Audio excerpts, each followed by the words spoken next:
Nah, kita ada di dalam khotbah berseri The Road to the Cross. Ini adalah minggu yang ke-7. Judul khotbah saya hari ini adalah Salib adalah jalan menggantikan bait Allah. Dan hari ini adalah Minggu Palma. Teks kita hari ini adalah di Matius 21 ayat 12 sampai 15. Saya akan baca yang putih, saudara baca yang ungu. Kita akan bergantian membacanya. Lalu Yesus masuk ke bait Allah dan mengusir semua orang yang berjual beli di halaman bait Allah. Ia membalikan meja-meja, penukar uang dan bangku-bangku pedagang merpati. Ayat 13. Dan berkata kepada mereka, ada tertulis, akan disebut rumah doa, tetapi kamu menjadikannya sarang penyamun. Maka datanglah orang-orang buta dan orang-orang timpang kepadanya dalam bait Allah itu, dan mereka disembuhkannya. Ayat 15. Imam-imam kepala dan ahli-ahli Taurat melihat mujizat-mujizat yang dibuatnya itu, dan anak-anak yang berseru dalam bait Allah, Hosana bagi anak Daud, hati mereka sangat jengkel. Dan sejak itu mereka berusaha keras untuk membunuh Yesus. Dan ini adalah momen hari Senin ya saudara, hari Minggu. Minggu Palma adalah seminggu sebelum Yesus, 4 hari sebelum Yesus disalib ya. Berbahagialah orang yang mendengar firman Tuhan, memelihara dalam hatinya dan melakukan dalam hidupnya. Nah, ayat yang baru kita baca adalah kisah yang jarang sekali dikhotbahkan. Kalaupun dikhotbahkan, itu biasanya dangkal-dangkal saudara ya, karena ini bicara tentang Yesus marah. Nah, kalau saudara perhatikan, perikop sebelumnya ini adalah perikop Minggu Palma. Palm Sunday, di mana Yesus dielulukan di Yerusalem. Yesus masuk di Yerusalem dengan menunggangi keledai, dan orang-orang dengan daun palem menyambut Yesus dan menaruh jubah mereka supaya Yesus berjalan di atas jubah mereka bersama dengan sang keledai. Nah, kedatangan Yesus itu mendeklarasikan bahwa dia adalah raja. Dia masuk ke Yerusalem. Tapi raja ini bukan raja yang singgasananya emas, yang mahkotanya permata, tetapi singgasananya adalah salib. Dan mahkotanya adalah mahkota duri. Nah, setelah dia masuk ke Yerusalem, Yesus juga pergi ke bait Allah di Yerusalem. Dan Yesus menyucikan bait Allah. Nah, tindakan Yesus ini sangat tidak terduga dan membuat orang bertanya-tanya. Mungkin juga bagi saudara dan saya, maknanya apa? Kenapa Yesus yang biasanya begitu lemah lembut, Yesus terkenal karakternya meek, lemah lembut. Tetapi apa yang terjadi kok dia bisa galak? Galak sekali, marah dengan violence. Membalikkan, menjungkir balikan meja. Bahkan di kitab Yohanes 2 dia ambil tali dibuat cambuk saudara. Bayangkan saudara kalau saya di CW mulai membalikkan meja di food court. Terus saya ambil tali terus mencambui pegawai-pegawai yang ada di sana. Kira-kira saudara mau jadi jemaat Gibeon gitu saudara? Pasti saudara tidak akan mau. Nah, ini apa yang terjadi? Karena Yesus biasanya bilang, marilah datang kepadaku yang letih lesu dan berbeban berat. I will give you rest ya. Yesus itu orangnya lembut, tapi di sini dia bisa begitu marah. Nah, ini kenapa? Maknanya apa? Nah, we will unpack that today. Nah, yang pasti Yesus menyatakan dirinya sebagai raja baik di Yerusalem, di Palm Sunday, tetapi juga di bait Allah. Dan di bait Allah itu, bait Allah dibersihkan dan disucikan. Nah, makna Injilnya bagi kita apa? Itu yang akan kita bahas hari ini. Poin saya ada 3. Yang pertama, sebelum saudara mengerti makna Injilnya, saudara harus tahu apa makna bait Allah yang sesungguhnya bagi orang Yahudi di saat itu. Dan mengapa yang kedua, bait Allah harus disucikan oleh Yesus. Baru yang ketiga, makna Injilnya dibalik penyucian bait Allah oleh Yesus bagi kita. Jadi kita akan mulai yang pertama. Apa makna bait Allah yang sesungguhnya? Yang siap belajar katakan yes. Nah, yang pertama saudara, saya mau menjelaskan tentang bait Allah terlebih dahulu. Mungkin waktu kita mendengar kata bait Allah, kita pikir bait Allah itu seperti gereja. Gereja kecil, gereja besar, gereja kota, gereja desa, gereja puluhan ribu kapasitasnya, belasan ribu, ribuan, atau ratusan, atau bahkan puluhan. Kita pikir sama saja. Sebenarnya tidak. Kalau bait Allah bukan gereja kayak sekarang. Bait Allah memang sekarang sudah hancur, sudah tidak ada lagi, dan tidak dibangun lagi. Namun bait Allah itu berbeda. Bait Allah bukan rumah ibadah biasa, bukan sekedar sinagog, tetapi sinagog di atas segala sinagog. Bait Allah adalah pusat ibadah bagi bangsa Yahudi. Jadi hari raya besar Yahudi kalau itu dirayakan, orang-orang Yahudi yang merantau di luar Yerusalem, pulang kampung dari berbagai daerah, negara, benua, semua berkumpul untuk beribadah ke bait Allah di Yerusalem. Kenapa? Nah, ada dua hal yang terjadi yang ada di bait Allah yang tidak ada di tempat lain. Semua orang Yahudi memahami dua hal ini. Nah, saya akan jelaskan. Yang pertama, bait Allah dipercayai sebagai tempat keramat di mana mereka benar-benar berjumpa dengan Tuhan. Ini adalah pusat penyembahan. Katakan sama-sama, pusat penyembahan. Pusat penyembahan. Nah, itulah sebabnya pemazmur di Mazmur 63, Daud, dia ini bicara tentang kemahnya, kemah tabernakel. Dia bilang waktu dia tidak bisa masuk beribadah, dia bilang, ya Tuhan, Engkau Allahku, aku mencari wajah-Mu, jiwaku haus kepadamu, tubuhku rindu kepadamu, seperti tanah kering dan tiada berair. Terus dia bilang begini, demikianlah aku memandang di tempat kudus-Mu. Itu bahasa Inggrisnya sanctuary. Sambil melihat kekuatan-Mu dan kemuliaan-Mu. Itu bicara tentang bait Allah. Bukan bait Allah waktu itu belum ada, tapi kemah. Tempat di mana dia itu bisa ketemu dengan hadirat Tuhan. Zaman Musa itu namanya tabernakel Musa. Zaman Daud namanya kemah Daud. Di zaman Salomo namanya bait Allah. Di zaman Yesus itu adalah bait Allah yang dibangun oleh Herodes. Nah, saya tunjukkan kepada saudara denahnya, ya. Saya ingin menunjukkan ini supaya saudara ngerti bait Allah itu seperti apa. Nah, apa yang terjadi? Ini adalah denahnya, bait Allah di Yerusalem. Ini bait Allahnya yang dibuat oleh Herodes. Saya tunjukkan, saya kasih sedikit sejarah. Bait Allah ini dibangun dua kali. Yang pertama oleh Salomo, hancur oleh kerajaan Babylon. Anak-anaknya Salomo murtad sama Tuhan. Tuhan kirim Babylon untuk menghancurkan bait Allah. Yang kedua dibangun oleh Herodes Agung. Setelah bangsa Israel itu boleh kembali ke Yerusalem. Hancur juga setelah Yesus disalibkan 70 tahun kemudian. 70 tahun Masehi. 70 AD, Anon Dani, ya, setelah Yesus mati. Jadi yang tersisa sekarang adalah tembok ratapan. Kalau saudara pergi ke Yerusalem, ada satu tembok yang dianggap penting, sakral, suci oleh orang Yahudi.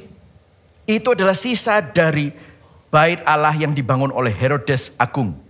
Yang dibangun tahun 500-an, ya, tahun 500-an sebelum Yesus lahir. Nah, ini adalah sisa dari tembok ratapan.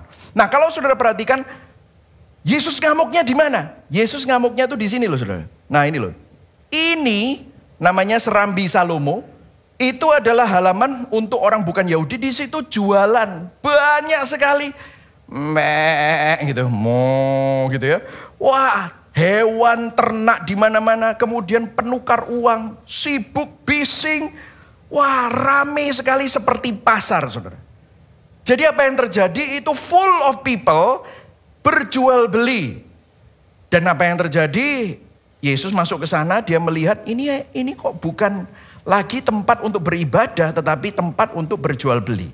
Nah, di dalam bagian yang ungu ini, yang sebelah sini, yang saya highlight ini, bentuknya, ini saya menemukan bentuk bait Allah yang dibangun oleh Salomo seperti ini.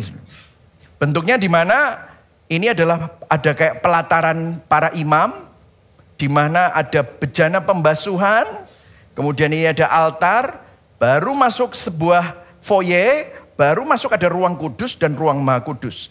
Nah, kalau dilihat dari atas, ini sebenarnya tatanan bait Allah ini meniru tatanan tabernakel Musa yang bentuknya seperti ini. Jadi sebenarnya tabernakel Musa itu ditiru, dibuat dalam bentuk gedung di bait Allah.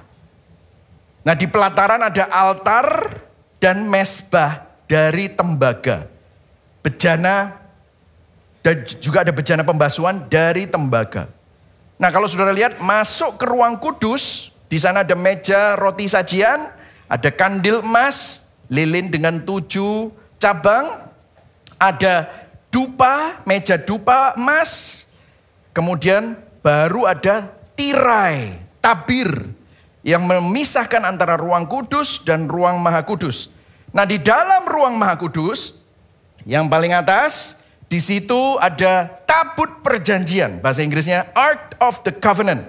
Di dalam ruang Maha Kudus inilah hadirat Tuhan bersemayam.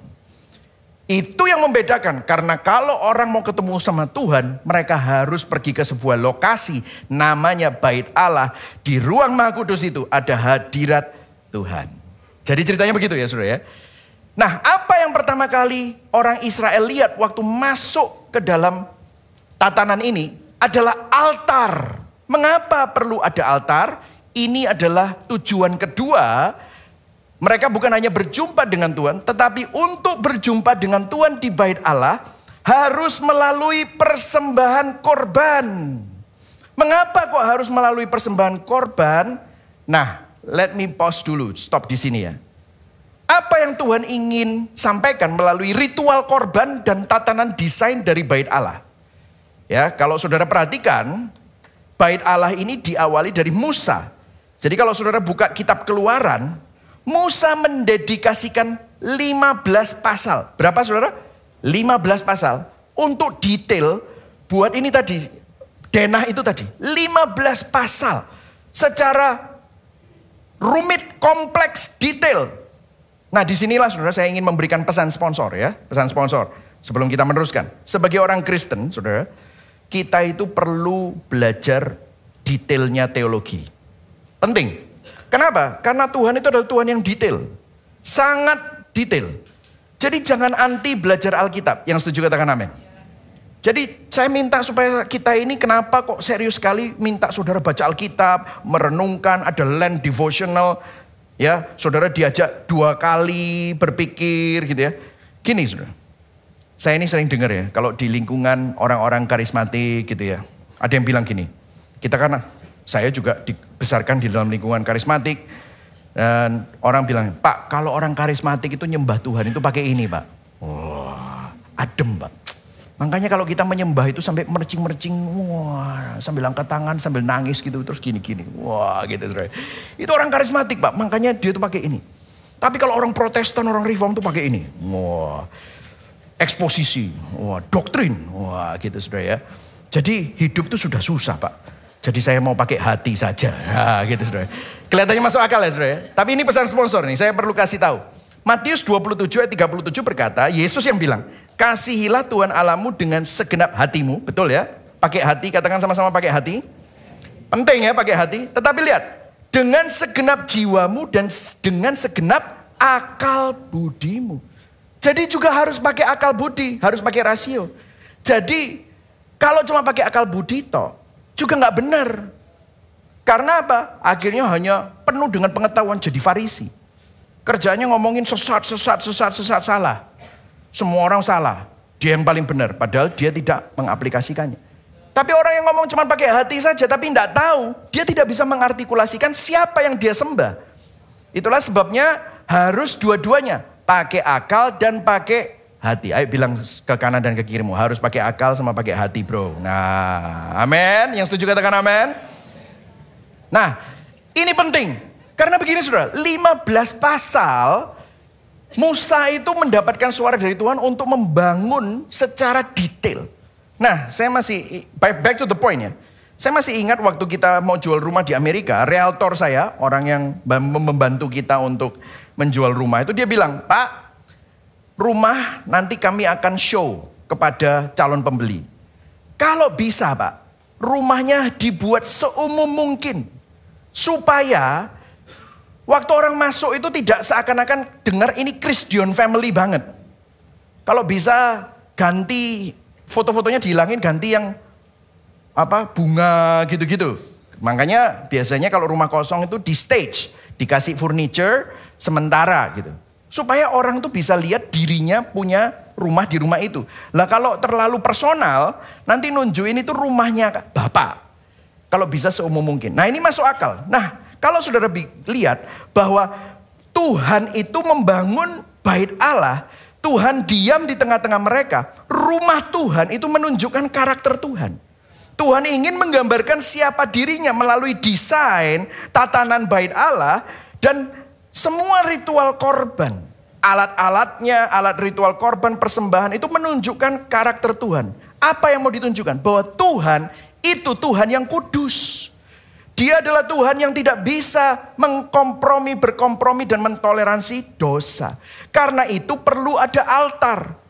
Kenapa ada altar? Karena di altar ada pertumpahan darah. Ada hewan yang dikorbankan. Nah di altar ini kalau saudara baca di Keluaran, korbannya juga ada 5 macam korban. Korban bakaran, korban sajian, korban penghapus dosa, korban penebus salah, korban keselamatan. 5 by the way adalah angka anugerah. Kelima macam korban itu di mana apa? Hewan disembelih, dikorbankan, ada darah yang tercurah. Korban tersebut mempunyai tujuan yang berbeda, tapi intinya sama, atonement. Atonement itu bahasa Inggris diterjemahkan adalah penebusan atau pendamaian.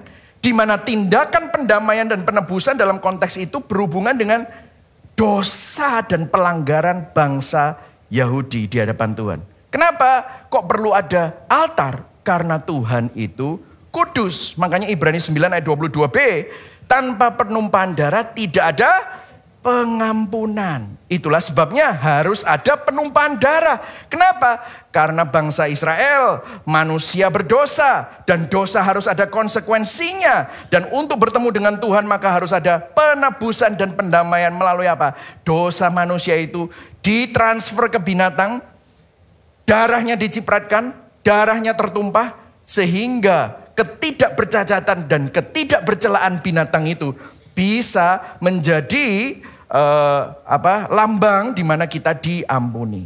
Nah selain itu, kalau sudah perhatikan tadi ini gambar ini, ya saya masih ada di bait Allah ya. Semua material itu yang terbaik dan yang termurni. Dari tembaga murni, emas murni. Jadi kalau saudara lihat masuk ke dalam ruangan itu, ruangan kudus itu semuanya emas murni. Jadi semakin dekat sama ruang maha kudus, tempat hadirat Tuhan, itu semakin murni dan desainnya semakin megah, menunjukkan apa? Semakin dekat semakin kita kagum, semakin dekat kita semakin heran, semakin kita gentar bahwa Tuhan adalah Tuhan yang kudus dan dahsyat. Dan di ruang maha kudus itu ada tabut perjanjian di mana Tuhan yang kudus itu bersemayam dan bertahta. Di sana ada Shekinah glory, ada Kaboth, itu adalah hadirat dan kemuliaan Tuhan di sana. Ada orang masuk tidak siap, berdosa, mati langsung.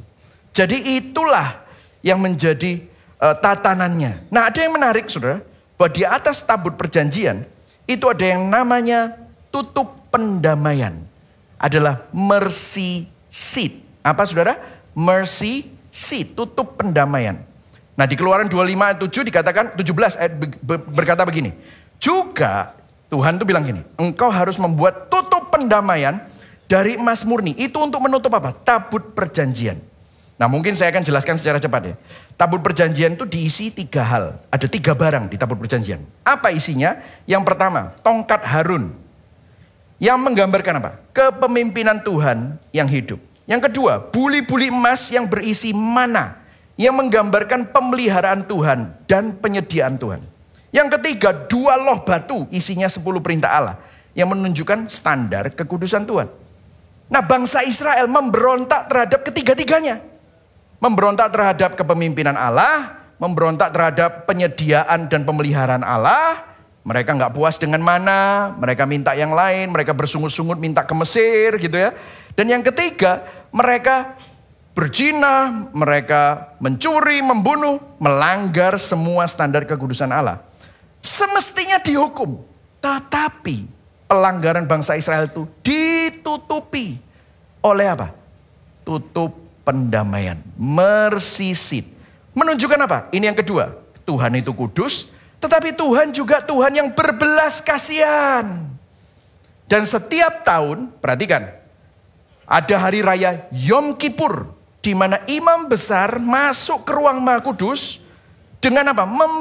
Memercikkan darah. Jalan 7 langkah, percikan darah. Percikan darah. 7 langkah, percikan darah. Sampai di depannya tutup pendamaian itu. Dia memercikkan darah. Darah hewan di atas tabut perjanjian.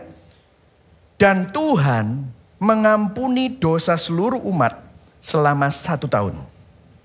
Ini adalah namanya Atonement Day, hari penebusan. Nah, apa yang Tuhan lihat di atas tabur perjanjian?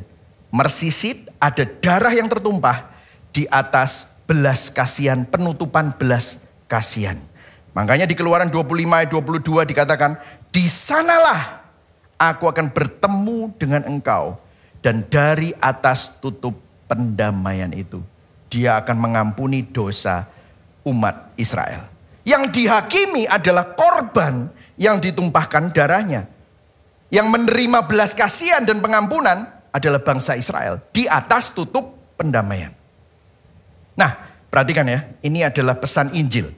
Ada banyak orang yang ingin menekankan kekudusan Tuhan. Betul nggak? Betul. Tuhan itu kudus. Tapi kalau cuma hanya itu, maka kita hanya takut sama Tuhan.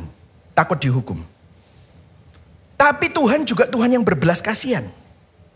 Tapi ada orang yang ingin menekankan belas kasihan Tuhan tanpa kebenaran. Apakah Tuhan mengasihi? Yes, Tuhan mengasihi. Tuhan berbelas kasihan? Yes, Tuhan berbelas kasihan. Saudara lihat, desain tabernakel ini dua-duanya ada. Kebenaran, kekudusan ada, tetapi belas kasihan ada. Kita melihat bahwa kekudusan Tuhan dan belas kasihan Tuhan tidak berkompetisi. Dua-duanya ada dan tidak dikompromikan. Dan bukan hanya itu. Tuhan itu kudus, Tuhan itu penuh belas kasihan. Tetapi yang terpenting dari pembangunan tabernakel dan bait Allah adalah yang ketiga ini. Tuhan ingin tinggal lagi bersama dengan umatnya. Makanya dia buat ini di tengah-tengah kemah tabernakel. Di tengah-tengah bangsa Israel. Di Yerusalem. Jadi Tuhan bukan hanya Tuhan yang kudus. Bukan hanya penuh belas kasihan. Tetapi yang terpenting adalah Tuhan ingin tinggal lagi bersama dengan umatnya. Makanya menunjukkan bahwa melalui ini ada akses untuk bisa sampai kepada hadirat Tuhan. Nah, saudara coba ya perhatikan di sini ya. Kalau saudara melihat waktu Adam dan Hawa jatuh dalam dosa, kalau saudara masih ingat di Kejadian 3 ayat 24. Ini maaf ya, bukan Kejadian 2, tapi Kejadian 3 ayat 24. Itu sebenarnya dia dikatakan ia menghalau manusia itu di sebelah timur Taman Eden, ditempatkannya beberapa kerub dengan pedang yang bernyala-nyala dan menyambar-nyambar untuk menjaga jalan ke pohon kehidupan. Jadi waktu manusia itu jatuh dalam dosa dan kemudian dihalau Tuhan, itu dikasih malaikat dengan pedang yang menyambar-nyambar. Malaikatnya apa? Malaikatnya kerub. Tidak boleh masuk ke Taman Eden karena ada pohon kehidupan. Nah yang menarik ya saudara. Kalau saudara masuk ke ruang kudus, jadi imam itu masuk ke ruang kudus. Dia akan ngelihat ini. Dari emas. Ini lilin yang ada 7 cabangnya. Tahu saudara, lambangnya apa? Ini lambang pohon kehidupan. Seakan-akan Tuhan ingin nunjukin. Aku itu ingin bawa pohon kehidupan kembali ke manusia. Dan dari emas. Dan imam besar itu masuk. Dia mempersiapkan diri di ruang kudus. Masuk ke ruang maha kudus. Dia ketemu apa? Tabur perjanjian. Dan di situ ada tutup pendamaian. Seakan-akan ini mengartikan apa? Manusia gagal datang kepada Tuhan. Gagal kudus. Tapi Tuhan mau datang kembali cari manusia berdosa. Mau membawa kembali yang dulu hilang. Dan saudara lihat ada malaikat kerub. Malaikat kerub di sini tidak menyambar-nyambar dengan pedang lagi. Tapi apa? Menyembah Tuhan. Maksudnya apa? Diajak. Ada sebuah undangan kepada saudara dan saya. Bait Allah adalah tempat di mana Taman Eden dan bumi yang dikutuk ketemu. Di mana Tuhan yang suci bersemayam dekat dengan umatnya yang berdosa. Jadi itu makna bait Allah. Sudah melihat ini ya? Panjang ya penjelasannya. Perlu supaya saudara tidak cuma pakai ini saja, tapi juga pakai ini. Ya, jadi ini dan ini dua-duanya sama. Oh, ternyata Tuhan yang suci dari zaman dulu itu ingin dekat sama umat yang berdosa. Nah, di sini baru dekat. Nanti saudara akan lihat. Ternyata Tuhan yang suci bukan hanya mau dekat, tetapi dia mau tinggal di hati saudara. Kemudian kita masuk. Mengapa bait Allah disucikan oleh Yesus? Kenapa Yesus marah? Nah, ini saudara, 2A. Yesus ingin meluruskan esensi spiritualitas yang sesungguhnya dalam ibadah dan penyembahan. Karena dia bilang begini, ada tertulis rumahku akan disebut apa, saudara baca sama-sama? Rumah doa, tetapi kamu menjadikannya apa? Sarang penyamun. Saudara, Yesus marah karena orang-orang datang itu tidak sungguh-sungguh.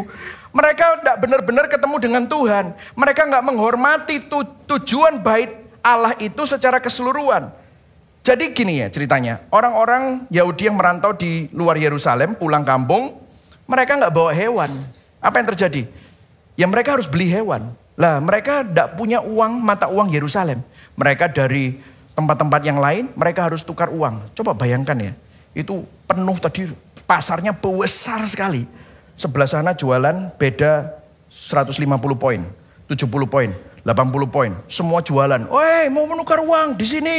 Tapi di tengah-tengah itu ada mo gitu ya. Rame ribuan bau. Lah of course mo itu pasti akan berak di sana, kencing di sana, ada yang ngasih makan di sana, yang tidak bercacat dan tidak bercela ditutupi supaya saudara bayangkan ya, mereka pasti kan cari yang tidak bercacat dan tidak bercela. Tapi ini ada cacatnya dikit, ditutupi sedikit, disembunyikan. Sehingga apa yang terjadi? Itu chaos. Jadi Yesus waktu masuk ke situ, itu bayangkan seperti pasar. Saudara pernah ibadah di pasar? Saya sering ya kadang-kadang ya, waktu melayani kebaktian penghiburan di Adiasa, makan soto, makan bakmoy, makan kacang, makan jeruk. Terus habis itu cerita-cerita, ai, saya lagi khotbah, ini kasihan ini yang apa namanya, yang berduka ini loh, kasihan ini berebeken kan di sana semua. Makan tahu campur, makan apa, ruame. Saya lagi berusaha khotbah ngomong yang sini nangis gitu ya saudara. Coba bayangkan, bisa gak doa seperti itu? Gak bisa saudara. Makanya kenapa kok di Gibeon tuh, kenapa kok kita itu kalau mau nikah, itu lebih suka kalau ada di tempat gereja. Kenapa? Karena saya sering di golf course, di mana gitu ya. Saya lagi khotbah, itu ada yang selfie. Gitu terus vaping. Jadi di atas itu ada asap, selfie, ngobrol-ngobrol gitu ya. Aduh ini yang mempelainya kasihan. Gimana mereka bisa khusyuk mendengarkan khotbah? Ini pernikahan sekali seumur hidup. Tapi tidak dihormati. Saudara melihat ini? Itu aja susah. Ini di pasar. Bayangkan saudara. Ayo gantian, next. Mana dombanya? Ini imam. Cepet. Ayo cepetan, doa, tunduk. Next. Jadi orang itu enggak ketemu Tuhan. Mereka cuma, ya. Gitu, enggak tahu ya, saya enggak tahu apa yang dilakukan. Langsung jalan, set gitu ya. Set. Semuanya, next. Ribuan orang datang. Sehingga ibadah dan penyembahan mereka itu hanya eksternal. Hanya ritual. Padahal seharusnya ibadah dan penyembahan itu bukan sekedar ritual eksternal. Tetapi realitas spiritualitas yang internal. Di dalam hati. Makanya Tuhan bilang rumah doa. Kenapa kok rumah doa? Saat saudara datang kepada Tuhan. Saudara hanya lakukan itu formalitas. Atau saudara bawa semua isu yang ada di dalam hati kita kepada Tuhan. Saudara bawa enggak kekhawatiran? Kita ini banyak khawatir. Kenapa kok khawatir? Kurang percaya sama Tuhan. Makanya banyak kekhawatiran. Saudara waktu doa hanya mengucapkan kata-kata karena saudara sudah hafal. Baca renungan saudara karena dikasih. Atau saudara benar-benar datang dengan kesungguhan hati. Saudara bawa kekhawatiran, ketakutan, keresahan, ketidakamanan. Mungkin saudara khawatir tentang keluargamu. Ada yang kekurangan uang. Ada masalah penyakit. Masalah hubungan. Bawa kepada Tuhan. Kebencian, stres, keputusasaan. Ada dosa-dosa tersembunyi yang saudara gak bisa ngaku. Saudara perlu bawa kepada Tuhan. Ada keletihan, Tuhan aku stres, aku capek. Pernah gak dibawa kepada Tuhan? Ketidakpercayaanmu, saudara marah sama Tuhan. Datang kepada Tuhan. Masalahnya banyak orang sekarang hanya, pokoknya aku udah datang ke gereja. Aku sudah beribadah. Mari sama-sama kita arahkan hati dan tangan kita kepada Tuhan yang menopang dan memelihara kita. Set, itu sudah siap. Tuhan memberkati engkau, melindungi engkau. Amin, amin, amin. Diberkatilah, pulanglah dengan berkat Allah Bapa Putra. Aku diberkati, yes. Pulang, hanya begitu saja. Sehingga ada kepalsuan. kemunafikan, tidak lagi bertobat, tidak lagi mengizinkan Tuhan berperkara dengan hati kita. Yang sering terjadi adalah kita jadi seperti orang Farisi. Kelihatannya putih dari luar tapi dalamnya busuk, penuh dengan tulang belulang. Itu kata Yesus sendiri. Karena itu bukan hanya perbuatan rohaninya yang dilihat Tuhan, namun Tuhan mau berperkara dengan hati kita. Di 1 Samuel 16 ayat 7 waktu Samuel ketemu sama anak-anaknya Isai mau mengurapi untuk siapa yang jadi raja selanjutnya. Samuel ngelihat mata dengan kepala, lihat yang mana berwibawa. Tapi Tuhan bilang, aku lihat hati. 2 Tawari berbicara bahwa mata Tuhan menjelajah ke seluruh bumi untuk cari orang yang bersungguh hati. Wahyu 1 ayat 14 itu bicara tentang mata Tuhan itu seperti consuming fire, flaming fire. Karena dia tahu hatimu. Makanya Bapak Gereja punya istilah dalam bahasa Latin namanya coram Deo. Hidup di hadapan hadirat Allah itu tidak bisa disembunyikan. Di depan mata Tuhan tidak ada yang tersembunyi. Hatimu itu terekspos. Bagaimana waktu saudara beribadah sama Tuhan? Apakah saudara beribadah hanya karena rutinitas? Atau saudara membuka hatimu? Di mana hatimu? Dan ini menggiring kepada poin 2B. Yesus meluruskan otoritas dan tujuan yang sesungguhnya di dalam ibadah dan penyembahan. Kalau saudara lihat dibilang rumahku akan disebut rumah doa. Tuhan bilang rumahku ini. Ini bait Allah, ini rumahku. Kamu jadikan sarang penyamun. Kapan kita membuat ibadah dan penyembahan menjadi seperti sarang penyamun? Bahasa Inggrisnya den of thieves. Nah mungkin saudara bilang, itu loh gara-gara penukaran uang dan hewan-hewan yang rame itu. Sebenarnya itu bukan itu. Tapi gini saudara. Di dalam bait Allah itu ada motivasi untuk berdagang. Uang itu mau dijadikan motivasi untuk menggeser Tuhan keluar dari pusat penyembahan mereka. Itu yang jadi masalah. Nah, message-nya untuk kita apa? Berapa kali kita menggeser Tuhan di dalam hidup kita? We push God out. Kita dorong Tuhan keluar dari pusat penyembahan, yaitu hati kita. Saat kita menjadikan hal-hal lain selain Tuhan yang menjadi tujuan dari penyembahan dan ibadah kita, kita sedang bertransaksi jual beli dengan Tuhan. Perhatikan saudara, kita suka Tuhan seringkali bukan karena Tuhan, namun karena apa yang bisa kita dapat dari Tuhan. Kita suka Tuhan karena berkatnya, pemeliharaannya, kelegaannya. Saat kita menjadikan hal-hal lain selain Tuhan menjadi yang terutama, siapa yang jadi otoritas? Bukan lagi Tuhan, tetapi kita. Siapa yang menjadi tujuannya? Bukan lagi menyembah Tuhan, tetapi untuk diri kita, kenyamanan kita, penghargaan diri kita, status kita, kontrol kita. Itu yang sering terjadi. Itulah sebabnya Yesus marah dan membersihkan bait suci. Mungkin saudara bilang, masa sih pastor, apa yang salah sih? Kita perlu realistis. Perhatikan saudara. Hal apapun yang mengambil peran Tuhan, serta menggeser Tuhan dari pusat penyembahan, yaitu bait Allah, di dalam hati kita, akhirnya akan selalu mengecewakan dan menghancurkan. Kalau di zaman itu pusat penyembahan adalah bait Allah di Yerusalem, di zaman sekarang pusat penyembahan itu di hati saudara. Siapa, apa yang menggeser Tuhan dari pusat penyembahan di hatimu? Saya kasih contoh ya. Saya nggak mau kasih contoh Anda sebagai orang tua, tapi gini. Anda jadi anak aja.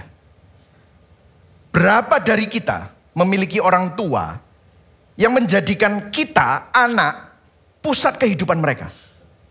Sehingga semua pusat kehidupan mereka, makna hidup orang tuamu itu adalah kamu.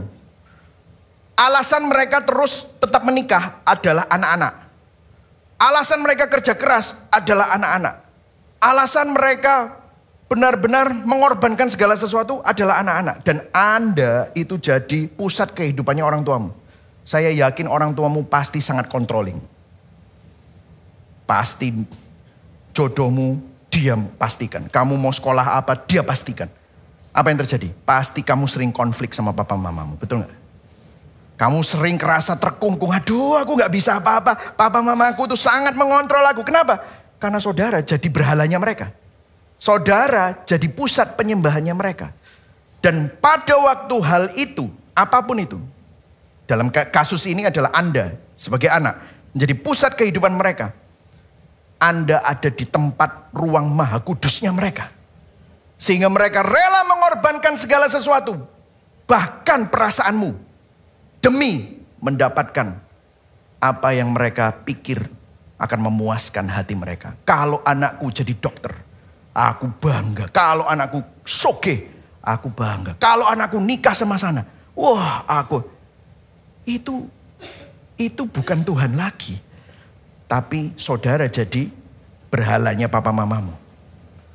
Balikan. Mungkin saudara mengulang sama anakmu. Ganti anak dengan uang. Ganti itu dengan jabatan. Ganti itu dengan pabrikmu. Ganti itu dengan bisnismu. Akhirnya apa? Pasti kecewa. Saudara tidak mau mengecewakan? Orang tuamu merasa, kamu kurang cukup, kamu kurang soge. Kamu jadi dokter kok cuma segini aja. Mantuku kurang ayu. Mantuku kurang soge. Gak kayak sana, gak kayak sini. Selalu kurang. Kenapa? Karena kecewa. Nah ini sangat merusak. Bukankah itu yang terjadi? Makanya Tim Keller bilang begini. If your God never disagree with you, continue to agree with you. Maybe you just worshiping an idolized version of yourself. Jika Tuhan yang kamu sembah tidak pernah berbeda pendapat denganmu, menegur kamu, membuat kamu bertobat, kamu mungkin hanya menyembah Tuhan versi ideal dirimu sendiri. Kita sedang menyembah diri kita sendiri, keinginan kita. Itulah sebabnya Yesus ingin membersihkan bait Allah dari penyembahan palsu dan ritual kosong yang ada di dalamnya. Tuhan ingin membersihkan pusat penyembahan yang ada di dalam hati kita. Apa motivasimu? Apa yang ada di dalam hati kita semua? Seharusnya Yesuslah otoritas, pemilik, dan tujuan hidup kita yang sebenarnya, yang kita dambakan. Dia berhak memporak-porandakan serta menata ulang hati kita. Seluruh aspek kehidupan kita untuk kebaikan saudara. Supaya kita itu hidup sesuai dengan kehendaknya. Kenapa? Karena Tuhan mengasihi kita.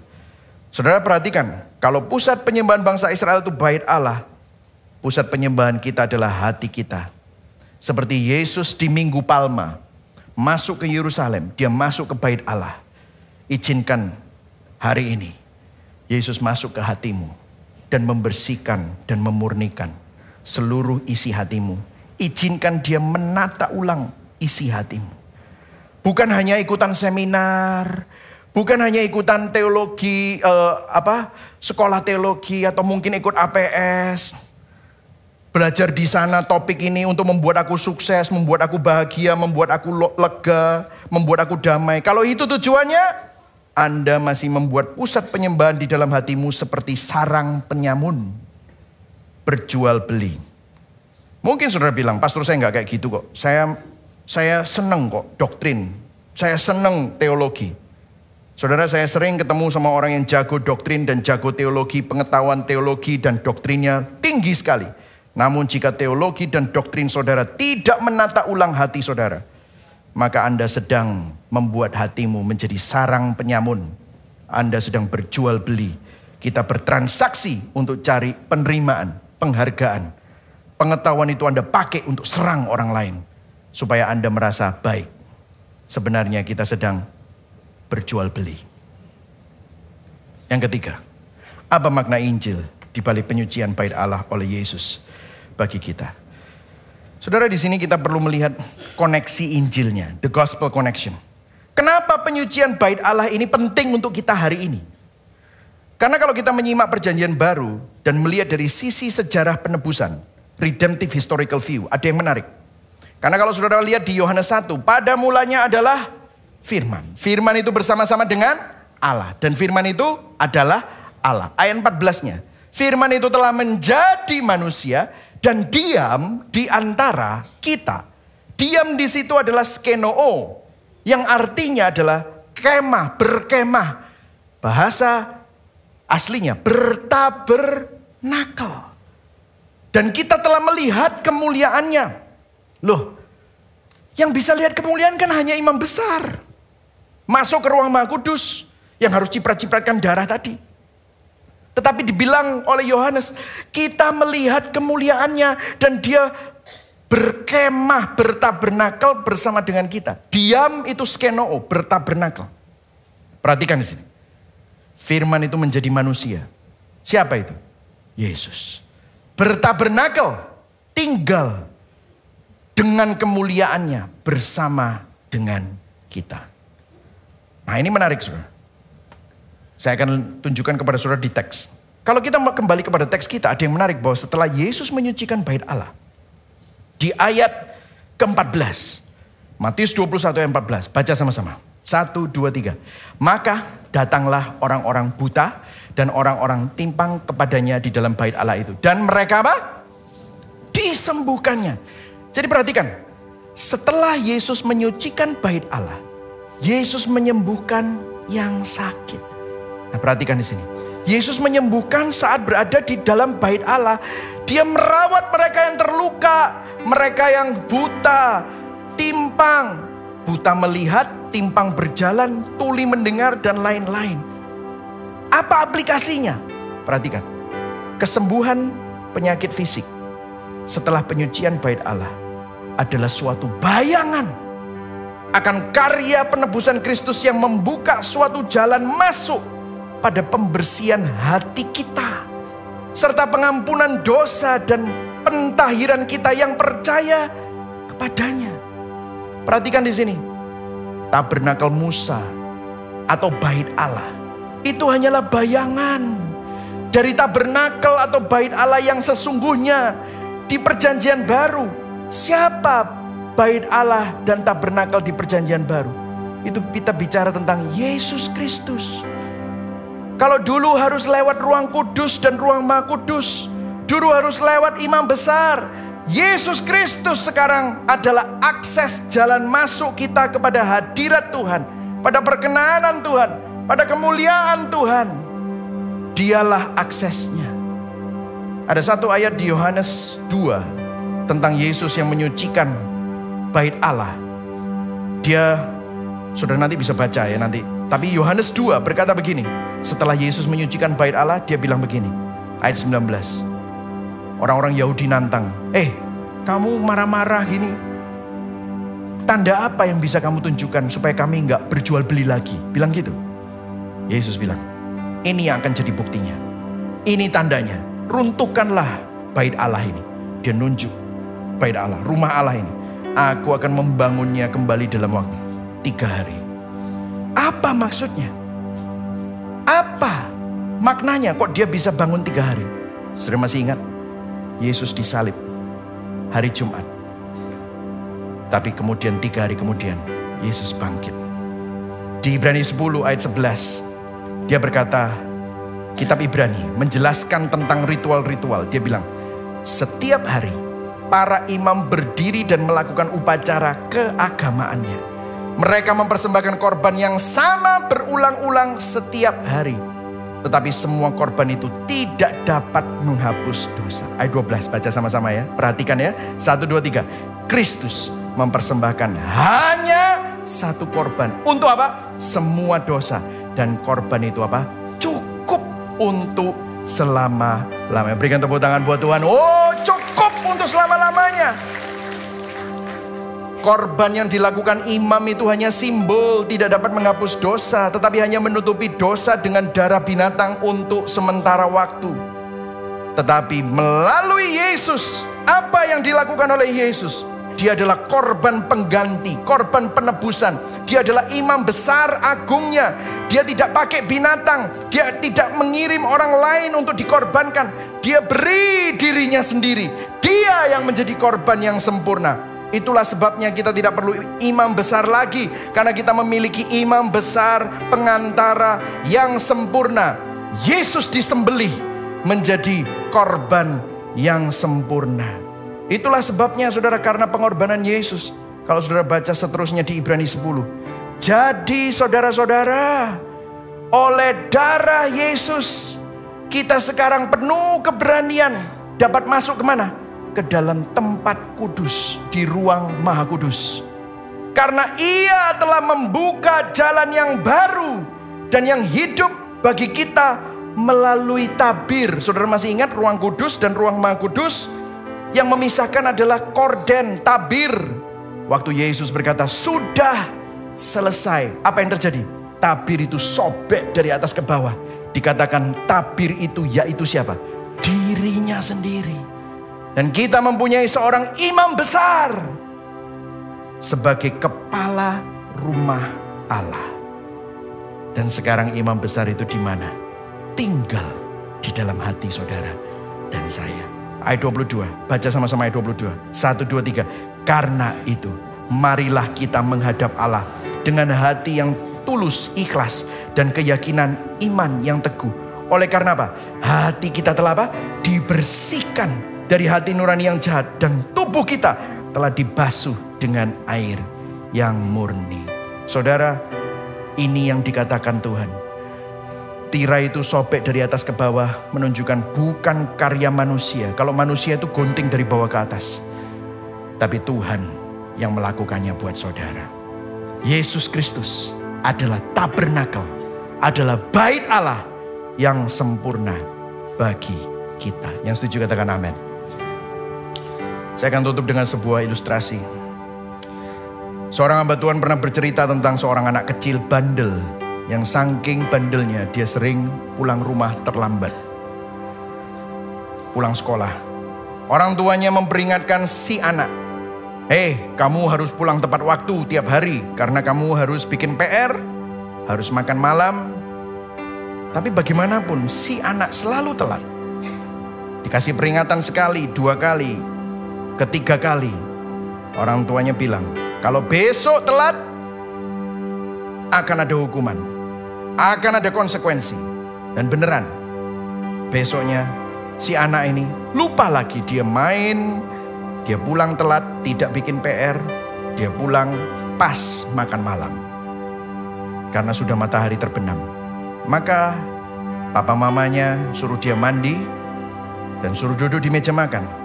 Anak laki-laki ini duduk di meja makan, dia menatap piringnya. Cuman ada segelas air dan sepotong roti kering. Dia bilang, kamu hari ini gak makan.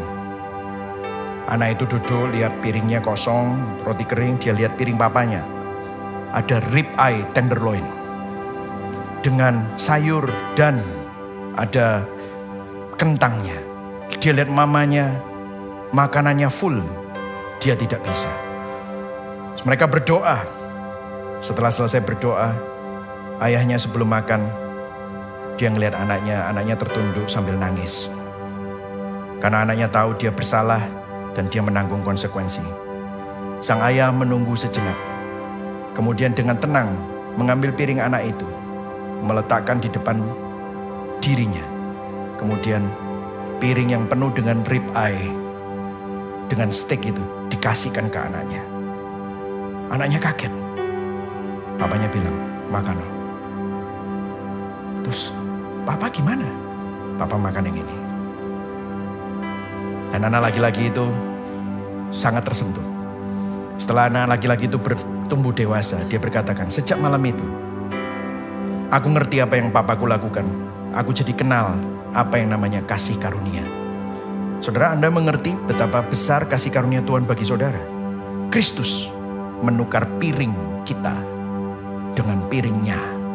Kristus menanggung dosa kita supaya kita menerima perkenanannya Dia. Yesus harus mati supaya kita menerima kehidupan. Yesus harus ditolak supaya saudara dan saya diterima.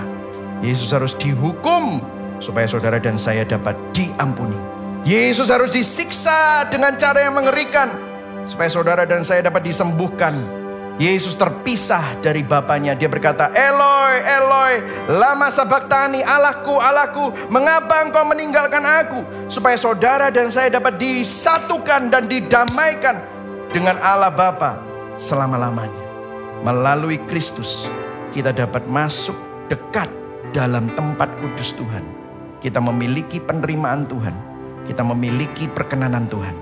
Di dalam Kristus sekarang kita menjadi bait Allah karena Kristus tinggal di dalam kita.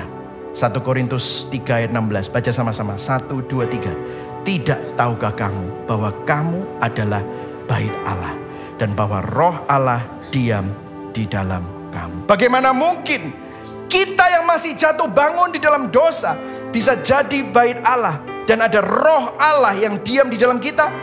Karena kita ada di dalam Kristus dan Kristus melalui salibnya menjadi bait Allah yang sempurna bagi kita, sehingga Tuhan dapat tinggal bersama dengan kita. Itulah yang namanya Immanuel, God is with us. Kalau saudara lihat sejarah, Tuhan selalu bersama dengan umatnya di Taman Eden. Dia bersama dengan umatnya. Bangsa Israel di padang gurun, Tuhan bersama dengan mereka. Di mana? Tabernakel Musa. Bangsa Israel di dalam Yerusalem, di mana? Tuhan, di bait Allah. Sekarang, apapun musim hidupmu, saat ini saudara mungkin menangis karena saudara sedang mengalami penderitaan. Ingat, Immanuel, di dalam Kristus Yesus, saudara disertai Tuhan. Saudara mengalami penyakit, sakit penyakit, remember, Sang Penyembuh itu bersama dengan saudara. Kalau saudara saat ini sedang menangis, sedang mengalami pergumulan, ingat, Immanuel, Tuhan bersama dengan kita. Amin saudara. Mari sama-sama kita bangkit berdiri. Kalau saudara punya kartu ini, saya akan bacakan buat saudara. Sadarkah kita bahwa kita berdosa dan tidak mampu datang kepada Tuhan? Oleh karena itu Tuhan yang mendatangi saudara. Tuhan yang membersihkan hati kita. Tuhan yang tinggal bersama dengan kita dalam kemuliaannya. Sehingga saudara dapat meninggalkan ritual agama yang transaksional. Saudara bisa bertobat dari transaksi jual beli dengan Tuhan.